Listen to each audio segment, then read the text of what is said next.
Hello everyone, welcome to my channel. मैं हूं सुमन visual. आज का आपका टॉपिक है यहाँ पे विलियम विचर्ली को लेके। ये देखिए पीडीएफ आपको आई होप विजिबल होगा यहाँ पे।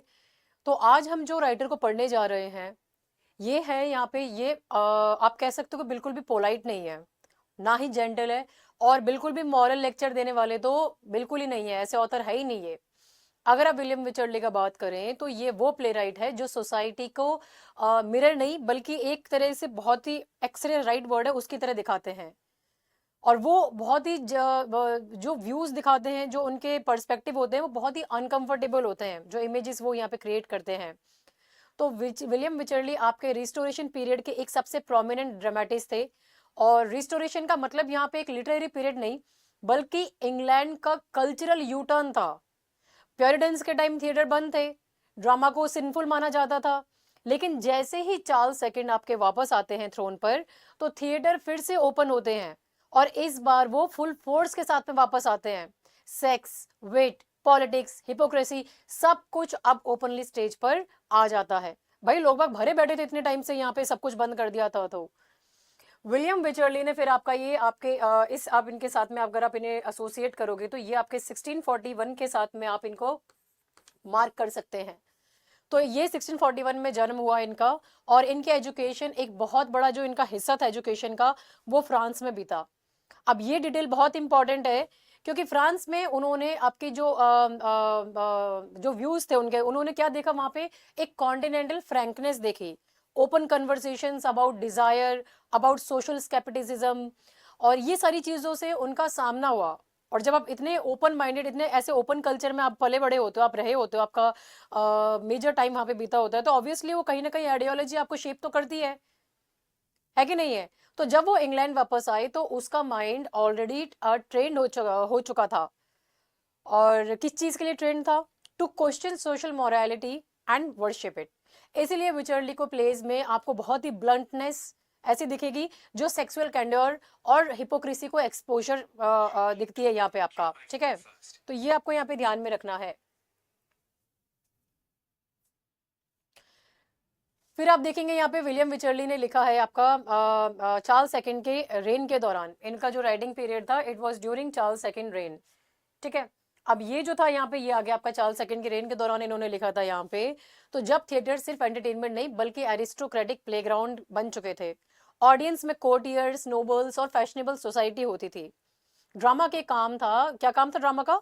सिर्फ उन्हीं लोगों को एंटरटेन करना जो कोर्ट्स में अवेलेबल थे। लेकिन विलियम विचर्ली का ट्विस्ट ये है कि वो उन्हीं पर सबसे ज्यादा अटैक करते थे, उन्हीं के उनको सब्जेक्ट बना के उनके ऊपर लिखा करते थे। उनकी रेपुटेशन बात करोगे तो उनकी मेजर 4 प्लेस पर बेस्ड है, और उनमें सबसे ज्यादा डेयरिंग और कंट्रोवर्शियल प्ले आपका माना जाता है द कंट्री वाइफ, जिसे हम यहाँ पे आज डिस्कस करने वाले हैं, ठीक है। तो ये कंट्री वाइफ जो है ये प्ले सिर्फ कॉमेडी नहीं है बल्कि एक सेक्सुअल हिपोक्रेसी है, मैरिज फ्रॉड और मेल फीमेल पावर गेम्स का ब्रूटल एक्सपोजर है। इस प्ले के बाद विचर्ली को विटी भी कहा गया और इमोरल भी कहा गया, और दोनों ही सही है। विचर्ली के ड्रामा की सबसे स्ट्राइकिंग फीचर है उनकी मॉरल हार्शनेस। वो कैरेक्टर्स को आइडियलाइज नहीं करते। लवर्स यहाँ पे नोबल नहीं होते, हस्बैंड्स रिस्पेक्टेबल नहीं होते, और वाइफ्स बिल्कुल इनोसेंट नहीं होती। सब अपने सेल्फ इंटरेस्ट के लिए प्ले कर रहे होते हैं। और विलियम विचर्ली डेलिब्रेटली सेंटिमेंट्स को रिजेक्ट करते हैं।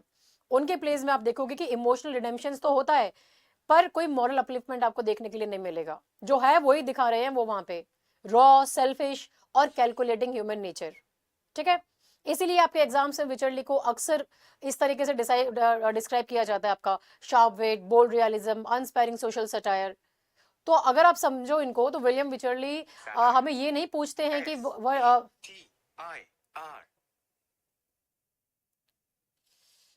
आज मेरा सीरी अपने आप ही चल रहा है, सॉरी।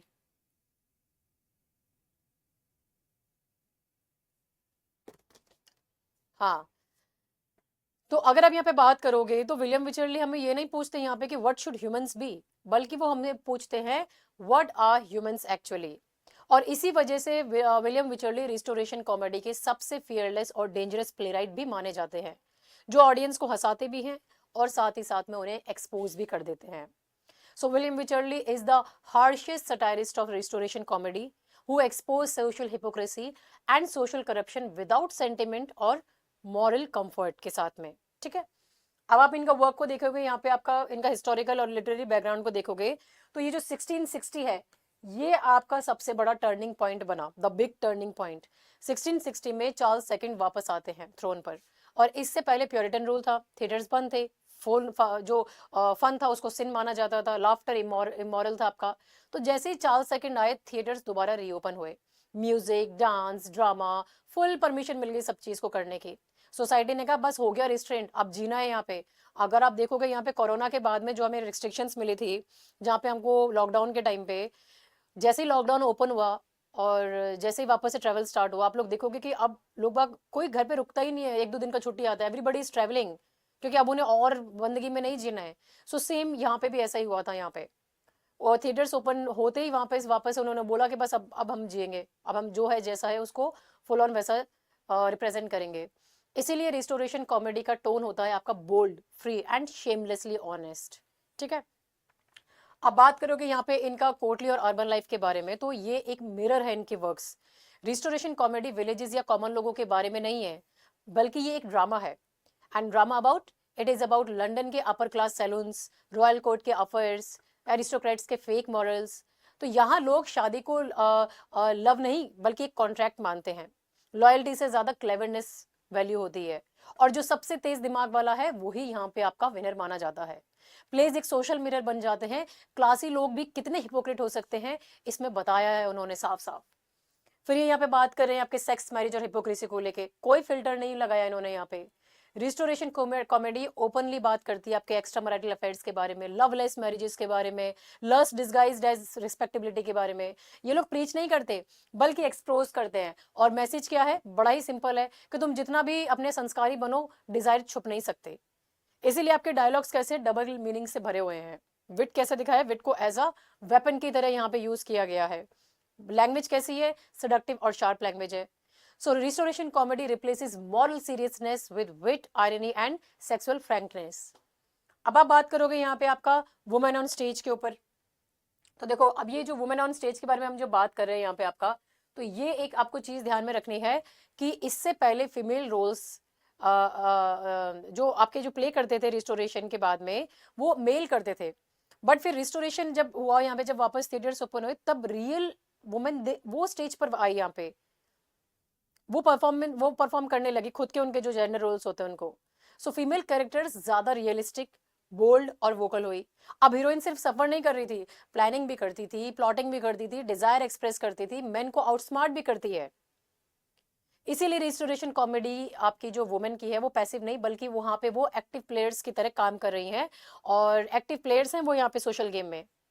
आप प्योरिटन मोरालिटी का बात करोगे तो उन्होंने इस आइडिया को कंप्लीटली रिजेक्ट किया। प्योरिटन्स के लिए प्लेजर क्या था, पाप। थिएटर क्या था, करप्शन। तो रिस्टोरेशन कॉमेडी ने कहा कि भाई प्लेजर तो इंटेलिजेंस है, पाप कहाँ से होगा। उन्होंने विट को ही वर्च्यू माना। लाइफ का मतलब सिर्फ रूल्स फॉलो करना नहीं होता। तो इस ड्रामा का जो हीरो है यहाँ पे आप देखोगे कि वो ऑनेस्ट नहीं होता बल्कि स्मार्ट लायर होता है, जो सोशल नॉर्म्स को तोड़कर जीतना जानता हो। ऑडियंस के बारे में बात करोगे तो ऑडियंस जो थी वो अपर क्लास लंदन सोसाइटी की है यहाँ पे। इसीलिए प्लेज आपके मिडिल क्लास पर हंसते हैं, विलेज इनोसेंस का मजाक उड़ाते हैं, और मॉरल प्रिटेंडर जो प्रिटेंडर्स होते हैं उनको टीयर अपार्ट कर देते हैं। तो ऑडियंस खुद अपनी हिपोक्रेसी पर हंसती है, और यही रिस्टोरेशन कॉमेडी का चार्म है यहाँ पे आपका। तो क्या चीज ध्यान रखनी है, एक तो किस पीरियड में स्टार्ट हुआ, इट स्टार्टेड इन द 1660 में स्टार्ट हुआ आपका रिस्टोरेशन कॉमेडी। दूसरा, रिस्टोरेशन क्या था, थिएटर रिबॉर्न हुए थे आपके। फोकस किसके ऊपर था आपका, विट, सेक्स और आपके अर्बन लाइफ के ऊपर था यहाँ पे आपका फोकस। वुमन एक्टर्स क्या थी, वो उल्टा रियलिज्म को सिग्निफाई कर रही थी, ज्यादा अच्छी एक्टिंग कर रही थी यहाँ पे, है ना, और ज्यादा अच्छे से रिप्रेजेंट कर रही थी, अपने एक्सप्रेस कर रही थी खुद को। प्योरिटन मॉरलिटी रिजेक्ट कर दी गई थी। ऑडियंस कौन सी थी आपकी, एरिस्टोक्रेसी ऑडियंस थी आपकी, अपर क्लास ऑडियंस थी यहाँ पे। टोन कैसा था, सटायरिकल था आपका। तो ये चीजें आपको जो यहाँ पे ध्यान रखनी है। तो रिस्टोरेशन कॉमेडी हमें ये सिखाती है कि सोसाइटी जितनी भी सिविलाइज लगे, अंदर से हम हम सब लोग हैं, जो हम ह्यूमंस हैं, वो हम ह्यूमन ही तो रहेंगे एट लास्ट। और हम कैसे हैं, we are flawed, we are desirous and we are clever as well. ठीक है, तो ये आपका ध्यान रखना है। लिटरेचर का काम होता है जज नहीं करना बल्कि रिवील करना। तो restoration comedy laughs eight society but very intelligently. तो ये आपको यहाँ पे ध्यान में रखना है। अब आप कंट्री वाइफ का बात करोगे तो country wife was first performed in 1675 में, इसको फर्स्ट परफॉर्म किया गया था आपका यहाँ पे, ठीक है। तो ये जो था यहाँ पे आपका आप इसको देखो, जैसे ये स्टेज पर आई थी ना, इसको जब परफॉर्म किया गया था, लोग इसको देखने के बाद में शॉक भी हुए और एंटरटेन भी। इसका रीजन बहुत ही सिंपल है, इस प्ले में सेक्स, मैरिज, डिजायर और डिसेप्शन को हिडन या सिंबॉलिक बना के नहीं, बल्कि ओपनली और इंटेलिजेंटली दिखाया गया। उस टाइम की ऑडियंस के लिए ये प्ले फनी भी था, लेकिन बहुत ही अनकंफर्टेबल भी था, क्योंकि वो खुद को ही स्टेज पर देख रहे थे। कई बार हम मूवी देख के बोल लगता है ना, आजकल की रील्स देख लो ना आप इंस्टाग्राम वगैरह पे, ऐसा लगता है हर रील हमारी घर की कहानी है। सो आज के कॉन्टेक्स्ट में भी आप यही देख लो, आपकी कोई नेटफ्लिक्स सीरीज हुई, आपकी एलिट सोसाइटी के अफेयर्स हुए, फेक रिलेशनशिप्स को एक्सपोज कर दिया। लोग क्रिटिक्स भी करते हैं, पर बिंज वॉच भी वही करते हैं, उसको क्रिटिसाइज करते करते एक रात में पूरी सीरीज कंप्लीट कर दी, ठीक है। जॉनरे का बात करेंगे तो ये प्ले कॉमेडी ऑफ मैनर्स का क्लासिक एग्जाम्पल है। इसका मतलब है कि स्लैपस्टिक या फिजिकल कॉमेडी नहीं है, यहाँ कॉमेडी आपकी कैसे निकलती है, सोशल बिहेवियर से, कन्वर्सेशन से और क्लेवर लाइज एंड मैनिपुलेशन से। इस जॉनरे में आपके कैरेक्टर्स ज्यादा इंपॉर्टेंट होते हैं। उनके क्या है, कैरेक्टर से ज्यादा क्या चीज इंपॉर्टेंट होगी, कैरेक्टर्स के मैनर्स, स्पीच और सोशल मास्क। प्लॉट से ज्यादा how people behave in society matters. आज के हाई सोसाइटी पार्टीज में लोग बहुत पोलाइट और प्रोग्रेसिव बातें करते हैं, लेकिन उनके पर्सनल रिलेशनशिप्स पूरे उल्टे होते हैं। कॉमेडी ऑफ मैनर्स वही कॉन्ट्रैक्शन पर आपका कॉन्ट्रडिक्शन पकड़ती है आपका यहाँ पे, ठीक है। फिर ये बात करती है हिपोक्रेसी को लेके, जिसको एक्सपोज करती है। तो कंट्री वाइफ का सबसे बड़ा काम है हिपोक्रेसी एक्सपोज करना। पब्लिक लाइफ में लोग लॉयल्टी की बात करते हैं, मैरिज को सेक्रेट बोलते हैं, मोरालिटी को शो करते हैं, है ना, दिखाते हैं उसको यहाँ पे, पर प्राइवेट लाइफ में क्या चल रहा होता है, इनके अफेयर्स चलते रहते हैं, स्पाउसेस डिसीव होते हैं, डिजायर्स रूल बन जाते हैं। तो विचरली ये दिखाते हैं कि सोसाइटी के जो रूल्स हैं वो ज्यादातर दिखावे के लिए होते हैं, फॉलो करने के लिए नहीं। इसीलिए प्ले फनी लगता है, क्योंकि कैरेक्टर जो बोलते हैं वो कुछ करते करते कुछ है और बोलते कुछ है यहाँ पे आपका। अब आप आयरनी की बात करोगे तो the title itself is the irony. Title को ध्यान से देखो, क्या बोला गया है यहाँ पे आपका, कंट्री वाइफ।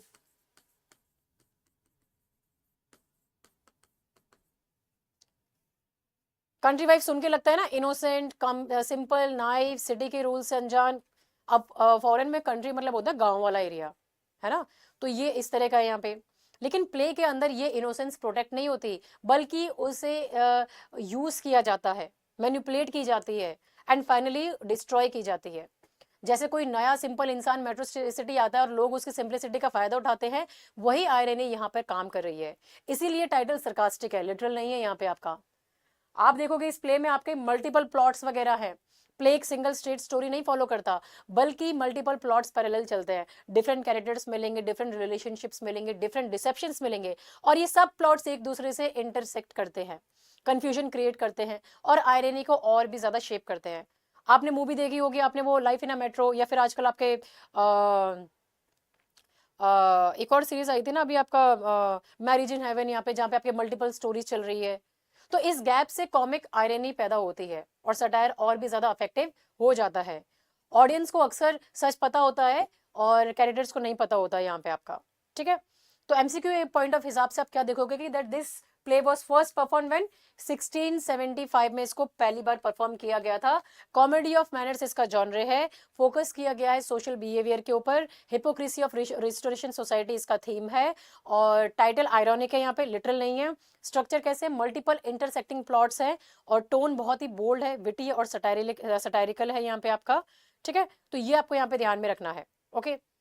तो अगर क्वेश्चन आ जाए कि is the country wife a moral reform play, क्या ये मॉरल रिफॉर्म प्ले है? नो, ये प्रीच नहीं करता, एक्सपोज कर रहा है, ठीक है। तो ये आपको ध्यान में रखना है। आप सोशल और मॉरल कॉन्टेक्स्ट पढ़ोगे इस प्ले का, तो रिस्टोरेशन सोसाइटी में स्पेशली अपर क्लास लोगों के बीच में मैरिज ज्यादातर लव या इमोशनल कनेक्शन के लिए नहीं होती थी। शादी एक डील थी जिसमें प्रॉपर्टी का ट्रांसफर होता था, फैमिली स्टेटस सिक्योर होता था और रिस्पेक्टेबिलिटी का मास्क मिल जाता था। इसका मतलब यह था कि हस्बैंड और वाइफ के बीच अफेक्शन हो, ये ऑप्शनल था, जरूरी नहीं। पब्लिकली जो लोग परफेक्ट कपल का रोल प्ले करते थे, लेकिन प्राइवेटली उनका रिलेशनशिप खोखला था, हॉलो था। ये तो आज भी ऐसे चल रहा है यहाँ पे।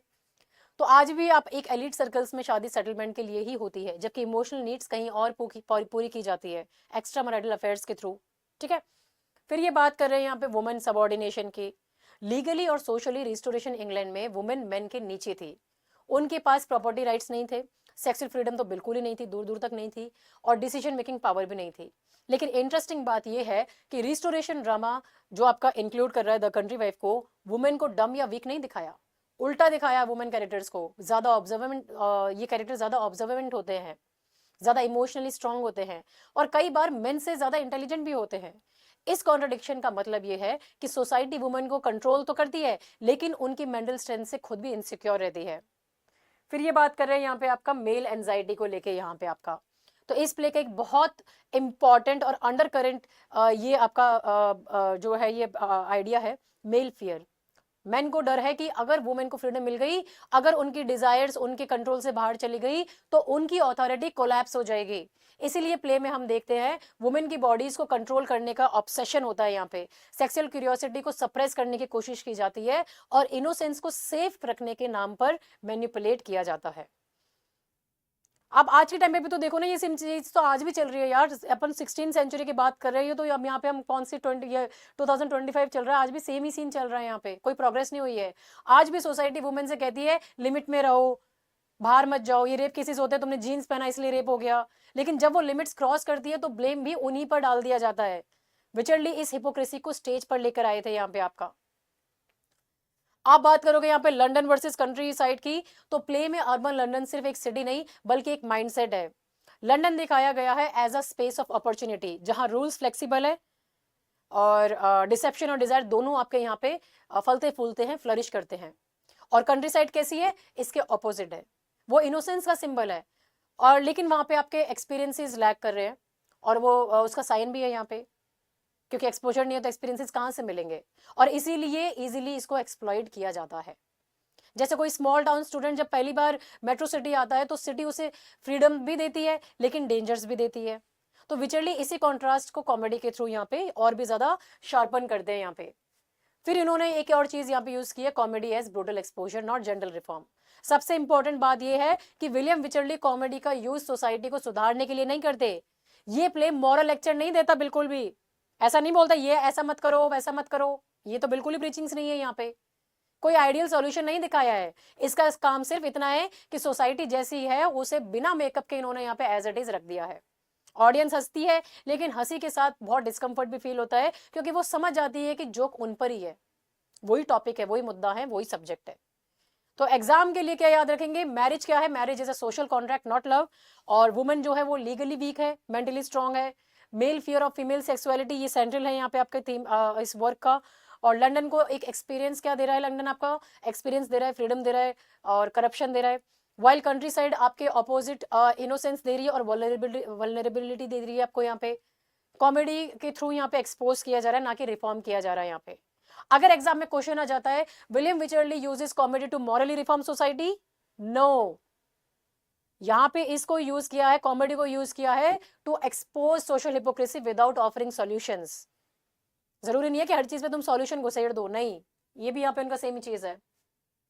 अब मैं आपको इसका समरी समझा देती हूँ, एक बार समरी समझो। यहाँ पे ये जो इसका सेंट्रल प्लॉट है, ये कंट्री वाइफ का सेंट्रल प्लॉट हॉर्नर के अराउंड घूमता है यहाँ पे, ठीक है। ये कैरेक्टर है यहाँ पे एक आपका, तो ये हॉर्नर के अराउंड घूमता है यहाँ पे आपका। अब ये एक विटी, क्लेवर और ओपनली प्लेजर लविंग आदमी है। सोसाइटी हॉर्नर को लिबर्टीन जानती है ना, लिबर्टीन की तरह, इसीलिए वो रिस्पेक्टेबल हस्बैंड्स अपनी वाइफ को उससे दूर रखते हैं यहाँ पे आपका, ठीक है। तो इस प्रॉब्लम को सॉल्व करने के लिए हॉर्नर एक शॉकिंग स्ट्रेटेजी अडॉप्ट करते हैं। वो एक अफवाह फैला देता है कि एक मेडिकल ऑपरेशन के बाद वो इम्पोर्टेंट हो चुका है, और अब इसकी अब किसी वुमेन के लिए थ्रेट नहीं रहा।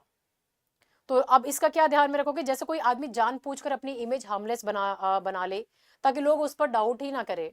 अब हॉर्नर का झूठ उसके लिए सोशल इनविजिबिलिटी क्लॉक बन जाता है। तो जैसे ही जो और लोग होते हैं ना, जो और हस्बैंड्स होते हैं, उनको लगता है कि हॉर्नर सेफ है, वो अपनी वाइफ्स को बिना हेजिटेशन के उसके साथ बैठने देते हैं, बात करने देते हैं, शॉपिंग जाने देते हैं। तो एक तरह से देख लो, उसको ऐसे ही परमिशन मिल गई। हिपोक्रेसी देखो, आयरनी ये है कि जो आदमी सबसे ज्यादा डेंजरस है उसी को सबसे ज्यादा एक्सेस मिल जाता है, और इस तरह हॉर्नर सीक्रेटली उन्हीं वुमेन के साथ अफेयर्स करता है जिन्हें सोसाइटी सबसे ज्यादा प्रोटेक्टेड मानती है। और यहीं से प्ले का ब्रूटल सटायर शुरू होता है। फिर आप देखोगे यहाँ पे आपका एक साथ में चीज चल रही होती है मार्जरी पिंचवाइफ की। तो पैरेलली हम मार्जरी पिंचवाइफ को देखते हैं। ये एक यंग इनोसेंट कंट्री गर्ल है, उसका हस्बैंड मिस्टर पिंच वाइफ उसे कंट्री साइड से लंदन को ले आता है, लेकिन प्यार के लिए नहीं। पिंच वाइफ वुमन पर ट्रस्ट नहीं करता और सिड्नी को मॉरली करप्ट मानता है, करप्ट। मार्जरी के हर वक्त कंट्रोल और मॉनिटर किया जाता है। उसका मानना है कि ज्यादा फ्रीडम क्या लगाती है, इमीडिएट करप्शन लेकर आ जाती है, इसलिए वुमन को कंट्रोल करके रखो। तो अब ये कंट्रोल क्या क्रिएट करता है? आयरनिकली पिंच वाइफ का एक्सेसिव कंट्रोल ही मार्जरी के लिए प्रॉब्लम क्रिएट करता है। जितना वो मार्जरी को लेटर्स लिखने से रोकता है, बात करने से रोकता है, लोगों से मिलने से रोकता है, उतना ही मार्जरी क्यूरियस हो जाती है, क्वेश्चंस पूछती है और लंदन लाइफ से अट्रैक्ट होती है। तो जैसे स्ट्रिक्ट पेरेंटिंग होती है ना अपनी, कि कभी कभी बच्चे को और बहुत ज्यादा अपन दबा के रखते हैं, डांटते फटकारते, उतना ही बच्चा ज्यादा रेबेलियस बन जाता है। तो पिंच वाइफ का कंट्रोल मार्जरी को प्रोटेक्ट नहीं बल्कि एक्सपोज कर देता है यहाँ पे आपका। तो जैसे जैसे मार्जरी लंदन सोसाइटी को ऑब्जर्व करती है, वो इनोसेंट से क्लेवर बनती जाती है आपका। तो अब वो होता क्या है यहाँ पे, वो हॉर्नर से मिलती है, शी मीट्स हॉर्नर। उसका विट और कॉन्फिडेंस से इंप्रेस होती है और धीरे धीरे डिसेप्शन सीख जाती है। अब मार्जरी सिर्फ प्यार ही नहीं करती, वो झूठ बोलना, लेटर्स लिखना और मैनिपुलेशंस भी सीख जाती है, and that too very fast. अब इससे क्लियर होता है कि इनोसेंट कोई परमानेंट क्वालिटी नहीं होती, एनवायरमेंट उसे रिशेप कर देता है। तो प्ले का जो दूसरा इंपॉर्टेंट पार्ट चल रहा होता है यहाँ पे आपका, जो पैरेलल लव प्लॉट चल रहा होता है, वो हारकोट, अल्थिया और स्पार्किश के बीच में चलता है। तो ये दूसरा इंपॉर्टेंट प्लॉट है आपका। एलिथिया के अराउंड घूमता है, जो पिंच वाइफ की सिस्टर है, उसकी बहन है। तो एलिथिया इंटेलिजेंट है, रैशनल है और मॉरली स्ट्रांग वुमेन है। वो एंगेज्ड है स्पार्किश से, और वो एक बहुत फुलिश फॉप है यहाँ पे, सिर्फ रेपुटेशन और विट के वैल्यू करता है, लव को सीरियसली नहीं लेता। और स्पार्किश के लिए लोग क्या कहेंगे ज्यादा इंपॉर्टेंट है, फीलिंग सेकेंडरी आती है। इसके अपोजिट हारकॉट है यहाँ पे, जो जेन्युइनली एल्थिया से प्यार करता है, वो शो ऑफ नहीं करता बल्कि सिंसियरली दिखाता है। तो कॉमेडी ऑफ मैनर्स का अब यहाँ पे स्टार्ट होता है ट्रेंड ना, जहाँ पे वो मिसअंडरस्टैंडिंग, डिस्गाइजेस और फाइनल यूनियन आता है आपका। तो अब यहाँ पे आता है कॉमेडी ऑफ मैनर्स के ट्रेडिशन के हिसाब से क्या होता है आपका, यहाँ पे मिसअंडरस्टैंडिंग्स होती है, कैरेक्टर डिस्गाइज और मैनिपुलेशन का यूज करते हैं, और धीरे धीरे जो ट्रुथ होता है वो रिवील होता है। तो फाइनली स्पार्किश खुद अपनी स्टुपिडिटी से एल्थिया को खो देता है, और हारकोट अपनी सिंसेरिटी से एल्थिया को जीत लेता है। तो ये प्लॉट दिखाता है कि वो बिना इमोशंस, मतलब जो अपना बिना इमोशंस के अगर आप ऐसे ही नॉर्मली विट को यूज करोगे तो वो हॉलो है, और जेन्युइन फीलिंग्स आखिरकार फाइनली जीत ही जाती है। तो ये जो एंडिंग होती है, एंडिंग में किसी को कोई आपका मॉरल पनिशमेंट नहीं बोलता, it ends without any moral punishment. Play का एंडिंग बहुत इंपॉर्टेंट है, इसमें हॉर्नर पनिश नहीं होता, अफेयर्स एक्सपोज नहीं होते, सोसाइटी अपने फेक मॉरल्स के साथ कंटिन्यू करती रहती है, और ये एक डेलिब्रेट चॉइस है यहाँ पे। विलियम विचरली ये कहना चाहते थे थ्रू दिस डेलिब्रेट एंडिंग कि रियल सोसाइटी में हर गलत चीज को पनिश नहीं किया जाता और हर हिपोक्रेसी एक्सपोज नहीं होती। तो आपको एग्जाम में क्या ध्यान रखना है, that Horner pretends to be important to gain access while husband's trust enables deception. Margie transforms from innocent to clever. Excessive control leads to corruption. हारकोड आपका सिंसियर लवर को रिप्रेजेंट कर रहा है, स्पार्किश फुलिश फॉप है यहाँ पे आपका, और ending it lacks moral resolution.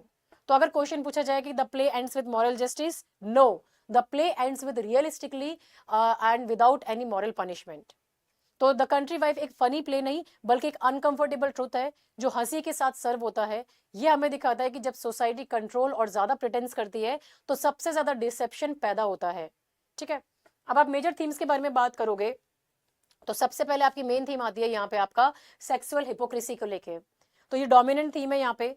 Country wife आपका एक सेक्सुअल हिपोक्रेसी है, जहाँ पे सोसाइटी प्रिटेंड्स करती है to be moral and respectable, while secretly सब इंडल्ज कर रहे होते हैं सिंस में, जिसको ये खुद ही कंडम करती है। इस प्ले में जो हस्बैंड्स है वो पब्लिकली प्रोजेक्ट करते हैं खुद को बहुत ऑनरेबल गार्जियंस ऑफ वर्च्यू, लेकिन वो और भी ज्यादा कंसर्न होते हैं खुद की रेपुटेशन को लेके with the real morality. Horner का जो फेक इंपोर्टेंस वो दिखाता है, वो एक परफेक्ट टूल बन जाता है इस हिपोक्रेसी को एक्सपोज करने के लिए, क्योंकि सोसाइटी बिलीव करती है कि ही इज सेक्सुअली हार्मलेस। वो जो सेम हस्बैंड उनको जो प्रीच कर रहे थे वर्च्यू को, अब वो फ्रीली अलाउ करते हैं अपनी वाइफ्स को कि भाई अब तुम उसके साथ में टाइम स्पेंड कर सकते हो। तो जैसे आज भी लोग पब्लिकली वैल्यूज और संस्कार की बात करते हैं, लेकिन प्राइवेट लाइफ में वो बिल्कुल अपोजिट चॉइसेस लेते हैं। विचरली ये दिखाते हैं कि मोरालिटी ऑफ्टन आपके सिर्फ एक परफॉर्मेंस होता है, प्रैक्टिस नहीं होती यहाँ पे आपका। फिर इन्होंने बताया यहाँ पे मैरिज को एज रिस्ट्रिक्टिव एंड डिस्ट्रक्टिव। तो प्ले यहाँ पे मैरिज को सिर्फ एक स्पेस नहीं बता रहा लव या इमोशनल सपोर्ट का, बट इसको एक रिस्ट्रिक्टिव और सस्पिशियस इंस्टीट्यूशन की तरह दिखाया गया है, स्पेशली फॉर वुमेन। मिस्टर पिंचवाइफ की शादी मार्जरी के साथ में it is based entirely on fear, डर के ऊपर। वो एक गांव की लड़की से शादी कर दे क्योंकि वो मानते हैं, उनका मानना था कि innocence can be controlled, not because of affection और अंडरस्टैंडिंग कि हाँ भाई ये सीधी शादी होगी, इसको कुछ देखा नहीं होगा, मैं इसे कंट्रोल कर लूंगा, काबू कर लूंगा। तो बस ये दिखाया गया है यहाँ पे आपका, ठीक है। तो ये आप इसको ध्यान में रखोगे आप यहाँ पे। फिर आता है यहाँ पे आपका अपीयरेंस और रियलिटी को लेके। अब ये जो कॉन्फ्लिक्ट है between what things seem and what they actually are, it runs throughout the play. Horner जो होता है ही अपीयर्स हार्मलेस, लेकिन actually he is the most sexually active man in the play. Married women appears virtuous but they are eager to escape restrictive marriages. दम घुटने लगता है तो वो भाग जाती हैं, हॉर्नर के पास चली जाती हैं। तो हस्बैंड्स जो पावरफुल अपीयर करते हैं but they are constantly insecure, और वो डरते हैं कि वो भाई उनकी इज्जत मिट्टी में ना मिल जाए। हॉर्नर का जो फॉल्स इंपोर्टेंस का जो ड्रामा करता है, वो बेस्ट एग्जाम्पल इस थीम का। क्योंकि वन इज एक कोई कोई कितना झूठ बोल सकता है, one like completely changes how society treats him. एक झूठ ने पूरा का पूरा उसका पर्सपेक्टिव बदल दिया, नजरिया बदल दिया सोसाइटी का उसको देखने के लिए। कहाँ तो हस्बैंड्स अपनी वाइफ को उससे दूर रख रहे थे और कहाँ आप अपनी वाइफ से वो खुद भेज रहे हैं उसके पास में। फिर आता है आपका फीमेल इंटेलिजेंस और अडेप्टेबिलिटी को लेके। तो आप देखेंगे कि women, although women are shown legally weak restoration society में, ये प्ले कंसिस्टेंटली उनको दिखा रहा है as mentally sharp and emotionally resilient. Alithea uses reason and clarity to जज पीपल, है ना। एंड मार्जरी जो आपकी इनिशियली नाइव होती है, she adapts very quickly to city life, और वो डिसेप्शन ऐसे सीखती है फास्टर देन एक्सपेक्टेड। तो विलियम विचर्ले यहाँ पे वुमेन को एक पैसिव विक्टिम की तरह नहीं दिखा रहे, बल्कि he shows them as quick learners in a hostile system. तो this makes the play surprisingly modern in its understanding of female psychology. ये आपको यहाँ पे ध्यान में रखना है। फिर यहाँ पे कंट्रोल का बताया, कंट्रोल वर्सेस फ्रीडम को लेके। So through Mister Pinchwife the play explores the theme of control versus freedom. Pinchwife believe करते हैं कि स्ट्रिक्ट कंट्रोल मार्जरी को प्रोटेक्ट करेगा करप्शन से, लेकिन जो उनका बिहेवियर है इसका ऑपोजिट इफेक्ट लेकर आता है।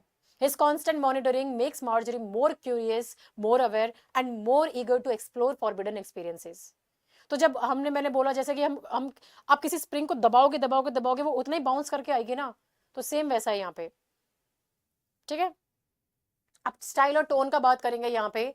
तो आपका जो स्टाइल है यहाँ पे, आपका बहुत शार्प विट और फास्ट पेस डायलॉग और कॉन्स्टेंट वर्ड प्ले के थ्रू यहाँ पे आपका पूरा प्ले लिखा गया है। कैरेक्टर्स बहुत ही कभी कभी प्लेन लैंग्वेज यूज कर रहे हैं, लेकिन ऑलमोस्ट हर कन्वर्सेशन में डबल मीनिंग्स होते हैं, सेक्सुअल सजेशंस होते हैं और हिडन इंटेंशंस होते हैं। So this whole style makes the play intellectually demanding, और ये सोशली शार्प प्ले बन जाता है rather than emotionally sentimental.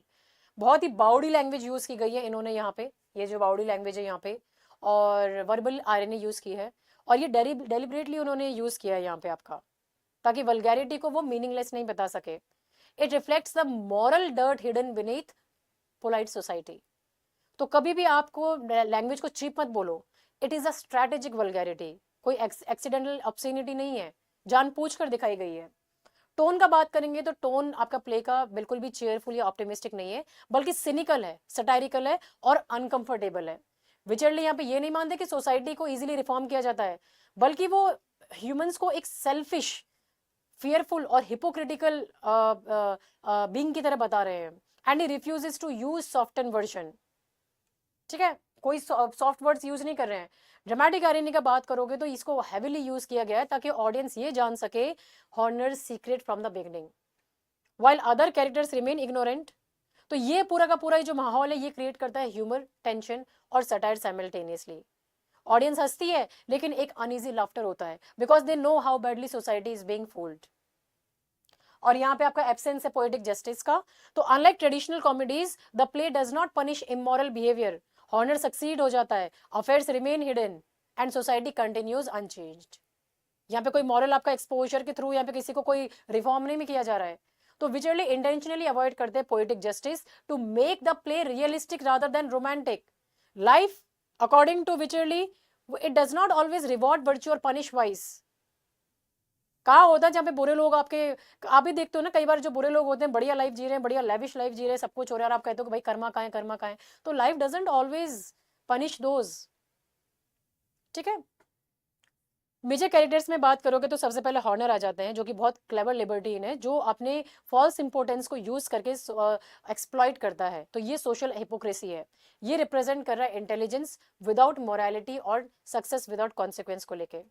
मार्जी pinch wife जो है, ये शुरुआत में तो इनोसेंट होती है और इनएक्सपीरियंस्ड होती है, लेकिन लंदन उसको फटाफट से ट्रांसफॉर्म करता है। She learns desires, dissipation and independence. और ये प्रूव करता है कि इनोसेंस आपकी फिक्स नहीं है, बल्कि आपका एनवायरनमेंट उसको शेप करता है। मिस्टर पिंच वाइफ जो है, जेलिस हस्बैंड है, ऑब्सेस्ड है कंट्रोल के साथ में, और आयरोनिकली इनका जो कंट्रोल और डर है, वही वेरी रीजन बन जाता है करप्शन का। He wants to prevent, leading to be moral defeat. Alithea जो है यहाँ पे आपका, ये रिप्रेजेंट कर रही है रैशनल लव को, ऑनेस्टी को और इमोशनल बैलेंस को। ये लोगों को उनकी रेपुटेशन से जज नहीं करती, बल्कि उनके बिहेवियर से करती है। And that's what makes her the most morally stable characters in the play. Harcourt जो है यहाँ पे आपका, हरकॉट यहाँ पे एक विटी गैलेंट है, वो जेन्युइनली लव्स एलिथिया। और अनलाइक हॉर्नर, उसका जो विट है वो बैलेंस्ड है और सिंसेयर है, और जिसकी वजह से उसको इवेंचुअली उसको लव मिल जाता है, यानी एलिथिया उसके पास जाती है। स्पार्किश जो है यहाँ पे, ये एक फुलिश फॉप है, जो अपने इमोशनल डिटैचमेंट को सोफिस्टिकेशन की तरह समझ लेता है। He believes that showing jealousy is vulgar, but his lack of emotional depth makes him ridiculous rather than modern. तो ये आपको ध्यान में रखना है। तो क्या चीज ध्यान में रखेंगे आप यहाँ पे, that the country wife is not a comedy that comforts, बल्कि it is a comedy that exposes. William Wycherley ने यहाँ पे लाफ्टर यूज किया है as a weapon, not as an entertainment alone. तो ये आपको यहाँ पे ध्यान में रखना है कि this play represents a cynical vision of restoration society, जहां पर आपका जो विट है वो रिप्लेस कर रहा है मोरालिटी को। Appearance is mass corruption and control produces chaos. ठीक है। अब ये इंपॉर्टेंट एग्जाम आपको ये इंफॉर्मेशन है जो ध्यान रखनी है, that the country wife is a restoration comedy of manners. Very important. Play आपका रिटर्न गया था इन प्रोज में, और हॉर्नर्स इंपोर्टेंस ये प्रिटेंडेड थी, नॉट रियल थी। और play does not and with moral reform और पनिशमेंट। ठीक है, कोई आपका एंड में सॉल्यूशन नहीं निकला है। विचर्ली कॉमेडी आपकी हार्श होती है, सिनिकल होती है। Margery's corruption is shown as a result of male control. Sparkish represents restoration of foppery and false wit. और ये जो setting is primarily urban London का है यहाँ पे, जो सिंबलाइज कर रहा है फ्रीडम और डिके को। और प्ले आपके एंटाई प्यूरिटन वैल्यूज के ऊपर बेस्ड ऑन है। वुमन कैरेक्टर्स आपकी अपीयर की गई है सुपीरियर टू मेन की तरह यहाँ पे। मेजर की पॉइंट्स है, आपके प्ले एक्सपोज कर रहा है सोशल हिपोक्रेसी को। हॉनर की जो ट्रिक है, it is the central structure of the play. Marriage को ट्रीट किया गया है एक आपका कॉन्ट्रैक्ट की तरह यहाँ पे आपका। इनोसेंस को दिखाया गया है बहुत फ्रेजाइल, सोशली कंस्ट्रक्टेड, जो आपके माहौल उसको रिशेप करता है। The play rejects poetic justice. और ये restoration, this one is important MCQs के हिसाब से। Restoration wit is verbal, sexual and intellectual. Female agencies आपके यहाँ पे पैट्रियार्कल लिमिट्स के साथ में दिखाई हैं। और कंट्री सिटी कॉन्ट्रास्ट कर रही है आपकी आयरनिक रादर देन मॉरल। और टोन सिनिकल है। Wycherley's realism shock both contemporaries and later critics, क्योंकि इन्होंने बहुत ही बोल्ड मुद्दा उठाया था और सोसाइटी को एज इट इज एक्सपोज कर दिया था। अब आप एमसीक्यूज पर आ जाओ यहाँ पे फटाफट से, इनको यहाँ पे आपका सॉल्व कर लेते हैं। और आपने, आई होप अच्छे से आपको सारी चीज समझ में आ गई होगी। कोई नहीं आई हो तो मुझे आप पूछिएगा। The country wife belongs to which dramatic genre? Comedy of manners है। ये फोकस कर रहा है बिहेवियर के ऊपर, कॉन्वर्सेशंस के ऊपर, sexual politics of upper class जनता के ऊपर यहाँ पे। So whenever you see keywords like wit, society, sexual intrigue, hypocrisy या पॉलिटिकल अपीयरेंस, आप समझ जाओ कि भाई ये कॉमेडी ऑफ मैनर्स के बारे में बात कर रहा है। नेक्स्ट क्वेश्चन पे आओ यहाँ पे। Horner's pretend to be important in order to, क्यों? So that he can gain access to married women. ये अपना बारे में झूठा रूमर फैलाता है कि भाई वो इंपॉर्टेंट है यहाँ पे आपका। तो ये डिसेप्शन क्या है, ये उसको सीक्रेट एक्सेस दे देता है टू मीट मैरिड वुमेन। और ये एक्सपोज कर रहा है हिपोक्रेसी को, दोनों हस्बैंड और सोसाइटी के। ठीक है। नेक्स्ट आओ। मार्जी पिंच वाइफ रिप्रेजेंट, वो आपके रूरल इनोसेंस और एक्सपोज्ड टू सिटी लाइफ को रिप्रेजेंट कर रहा है। Alithea is engage to Sparkish से एंगेज थी। Which feature is most characteristic of Wycherley style? कौन सा आपका फीचर है? सिनिकल रियलिज्म आपका यहाँ पे आपका दिखाया गया है। अब ये जो है विचरली यहाँ पे अपनी सोसाइटी को विदाउट एनी आइडियलिज्म प्रेजेंट करते हैं। He does not believe that virtue always wins, है ना। तो ये इनकी कॉमेडी जो है शार्प है, डिस्टर्बिंग है और रियलिस्टिक है यहाँ पे आपके। नेक्स्ट आओ। The play was written during the reign of Charles second, जब आपका रिस्टोरेशन एरा में वापस से आपके जो थिएटर्स थे they were reopened. Mister Pinchwife main flaw is, क्या था मिस्टर पिंच वाइफ का मेन फ्लॉ, क्या था उसका सबसे बड़ी कमजोरी? वो था उसकी जेलिसी थे यहाँ पे। तो पिंच वाइफ की जो ऑब्सेसिवली जेलिस और मिस्ट्रस्टफुल था वो वुमेन को लेके। और यही आपका जो फियर था उसका यहाँ पे, वो उसको एक्सेसिव कंट्रोल के ऊपर ड्राइव करता है, जिसकी वजह से उसकी वाइफ और भी ज़्यादा भागना चाहती होती है उससे। The ending of the play suggest that hypocrisy continues. तो प्ले आपका एंड होता है विदाउट पनिशिंग हॉर्नर और मॉरली रिफॉर्मिंग सोसाइटी। अफेयर जो है वो रिमेन्स हिडन और रेपुटेशन स्टे इंटैक्ट और सोशल हिपोक्रेसी सर्वाइव कर दिया अनचेंज्ड। तो विचरली ने डेलिबरेटली अवॉइड किया था यहाँ पे पोएटिक जस्टिस को to reflect real social behaviour rather than ideal outcomes. ठीक है, नेक्स्ट आओ, विच कैरेक्टर बेस्ट डिस्क्राइब्स या represent genuine love and rational choice. तो वो यहाँ पे आता है आपका एलिथिया। नेक्स्ट आओ, Wycherley's comedy differs from late restoration comedy because it is more harsh and uncompromising. जैसा सोसाइटी है उसको वैसा का वैसा ही दे दिया, कोई इन्होंने सॉफ्टन अपना टोन नहीं किया ताकि वो सोशल क्रिटिसिज्म को बता सके, या फिर कोई कंफर्टेबल रेजोल्यूशंस नहीं बताए हैं यहाँ पे आपके। ठीक है, फिर बाद में जाके आपकी जो रिस्टोरेशन कॉमेडीज थी ना, थोड़ा और टाइम बाद में जाके they gradually became lighter and more polished. लेकिन विचरली का जो आपका वर्क्स है, he remains brutally honest, exposing social corruption without any apology और मॉरल रिश्योरेंस। तो ये था आपका विलियम विचरली का the country wife, which is important for your exam. और इतना मैंने जितना पढ़ा है, it is more than enough for your exams. ठीक है, सो आई होप अच्छे से समझ में आया हो। कोई चीज़ नहीं समझ में आई है तो आप मुझे व्हाट्सएप पे कांटेक्ट कर सकते हैं। ठीक है, और जिन्होंने ये आपका मेरा ये चैनल फॉलो नहीं किया है वो फॉलो कर लीजिए, या फिर आप Vidwan.in वेबसाइट पे भी देख सकते हैं। यहाँ पे जाके आपके कुछ कोर्सेज ऑनगोइंग है जिनको आप यहाँ पे एक्सप्लोर कर सकते हैं। ठीक है, आपका जो स्टडी मटेरियल का कंटेंट होता है, पीडीएफ्स होते हैं आपके, जो आपके मैराथन्स होते हैं, वो फ्री स्टडी मटेरियल सेक्शन में मिल जाते हैं आपको यहाँ पे। ठीक है, so I hope you like this lecture. पसंद आया तो लाइक करें, शेयर करें, सब्सक्राइब करें and stay tune for more videos. Thank you.